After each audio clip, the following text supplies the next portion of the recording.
I'm Scott Flowers with Cloud Ninjas. Today we're here to talk about Gigabyte R183-S94-AAC1. Let's get going.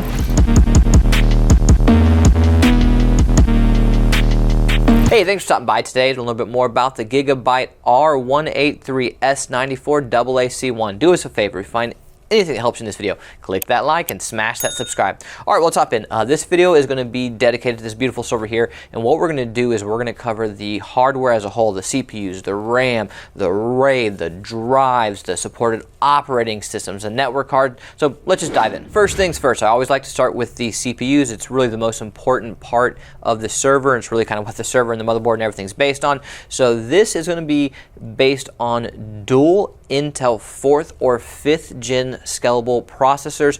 So that's going to be a number of great products. It's going to continue the line of the silvers and the golds and the platinums, except for you're just going to move on to the 4th and the 5th gen. And if you look at the series as a whole, for instance, a gold will be like say a 6400, so that 4 is going to be the 4th gen, or it'll be a 6500, that 5 will be a 5th gen. Same thing with platinum, and 8 will be the platinum, it'll be 8400 will be 4th gen, 8500 will be platinum, so platinum 5th gen. And so that's kind of how you can break down their nomenclature and know their parts as a whole, so you know what's going to work and compatible for your system. But people ask us that all the time. What do you recommend? What even works with this system? And that's a great question. So what we like to do is we break it down into 3 categories. We have our low end, our value, and our high end. So we're going to throw up a chart right now that's just going to show you a few of the many great options that are available within these 2 series, but these are just some of the ones we recommend.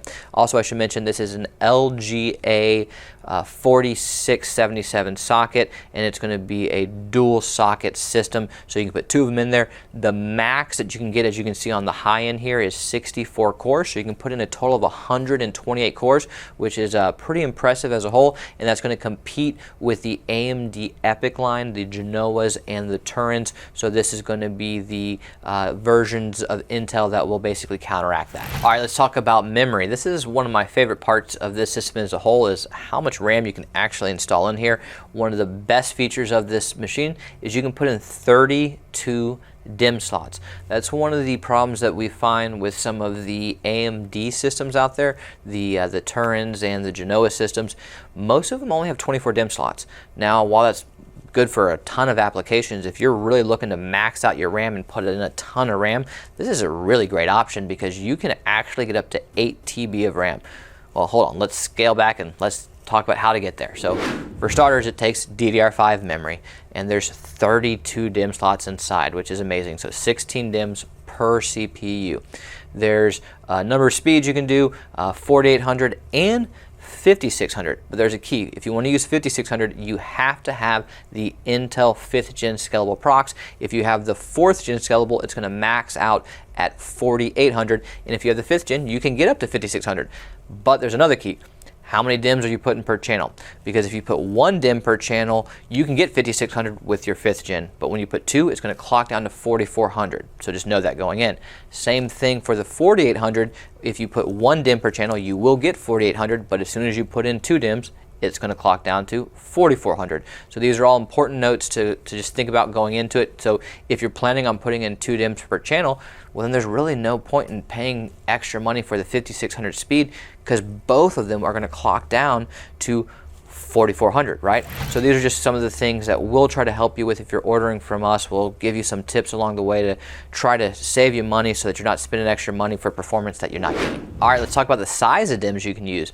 You can go as low as a 16 gig, a 32 gig, a 48 gig, yeah, 48 gig, weird number, right? But 48 gig DIMMs, 64, 96, 128, or all the way up to 256 gigabyte. Yes, you can do 256 gigabyte per DIMM slot, and given that there's 32 DIMM slots, that means you can max out at 8 TB. So let's talk about the types of RAM. So really with DDR5, you have ECC Registered. Load reduce is gone. There's no more load reduced in DDR5 anymore. You have ECC Registered, but there's ECC Registered, just kind of the normal one, and there's 3DS.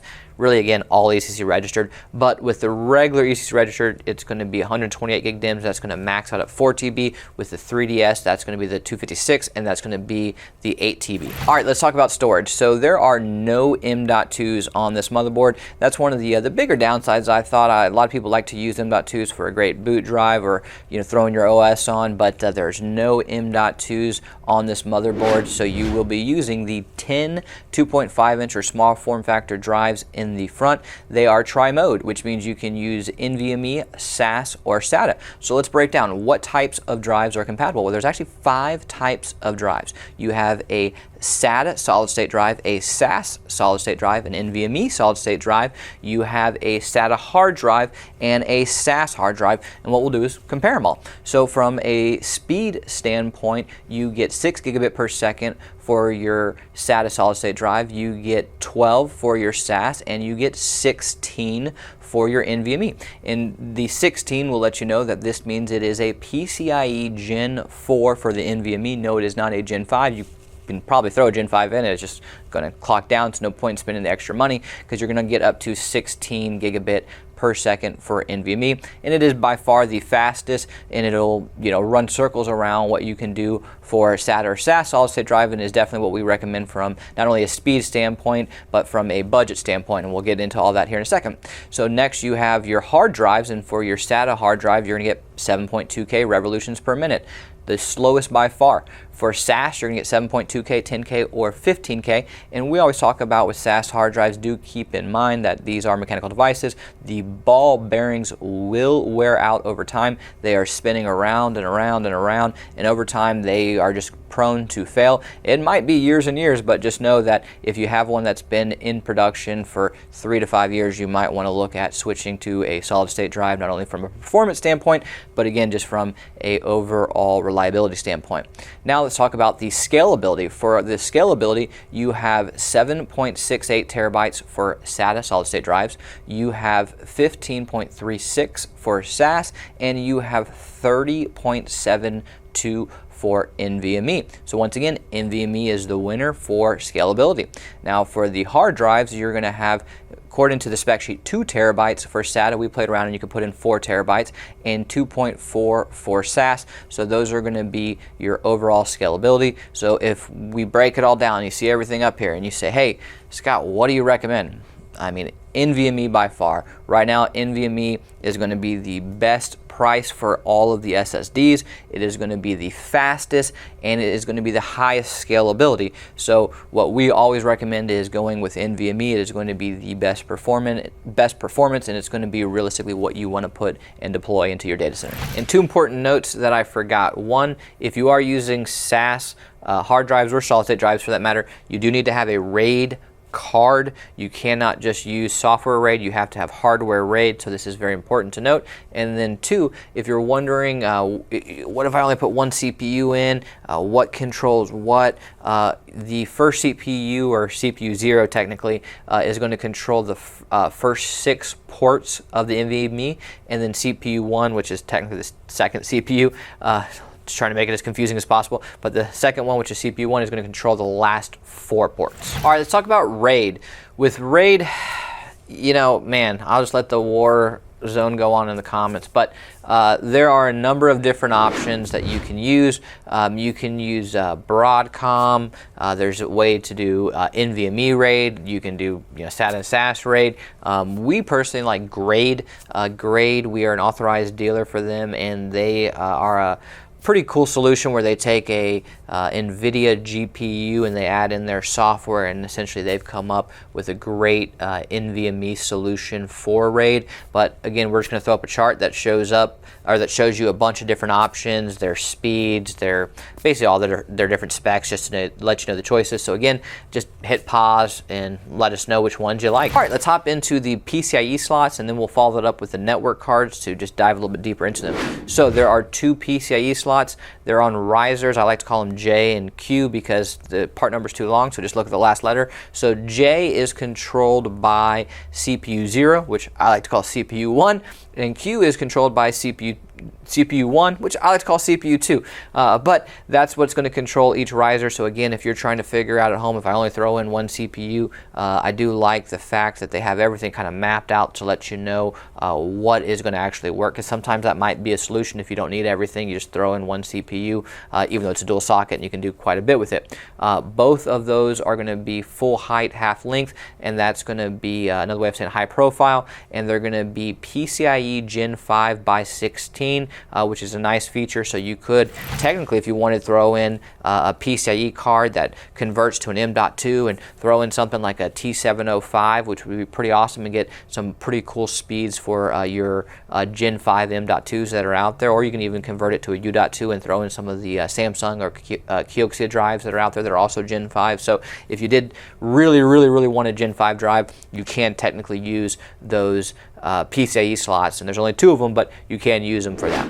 Now also there are 2 OCP 3.0 slots. They are also going to be Gen 5 slots, and one is controlled by CPU 0, that I like to call CPU 1, and one is controlled by CPU 1, which I like to call CPU 2. But again, if you only put in one CPU, that means you could technically have one OCP and one network card. All right, let's talk about the network cards. So again, there's 2 PCIe slots and 2 OCP 3.0. There's also 2 built-in 1 gigabit RJ45. I mean, the 1 gigabit, but that's still helpful. There's 2 built into the motherboard. So what interfaces are compatible? Well, you have RJ45, which is another way of saying Ethernet. You have SFP, SFP+, SFP28, QSFP+, QSFP28, QSFP56, QSFP112, OSFP, Fiber channel. Man, there's a ton of them. I'm out of breath, but there's so many interfaces that you can use. It's your choice. What about the speeds? Well, you have 1, you have 10, 25, 40, 100, 200, or all the way up to 400, and if you're using fiber channel, 8, 16, or 32. So yeah, there's a bunch of different speeds you can use as well. All right, quick note on the power supplies. You're gonna have dual hot swap. They are 1300 watt. They're gonna be 80 plus platinum, and they are going to be 100 to 240 volt or 200 to 240 volt. All right, even though we're hardware guys, hey, we don't discriminate against the software. Let's go ahead and throw up the supported operating systems. Of course, the latest Windows 2022, 2025, but you're going to have all these different types of Linuxes, including Ubuntu, and you're going to have Red Hat. So again, you're just going to have a ton of different options. So we're just throwing up a chart here to let you know some of the great supported operating systems. Well, hey, if you made it this far, do us a favor, click that like and smash that subscribe. And if you're looking for any custom built servers, whether that's Gigabyte, Asus, ASRock, Supermicro, if you're looking for HPE, Dell, we would love the opportunity to earn your data center, your home labs business. Please email us at sales@cloudninjas.com. Thanks for stopping by, guys. Take care.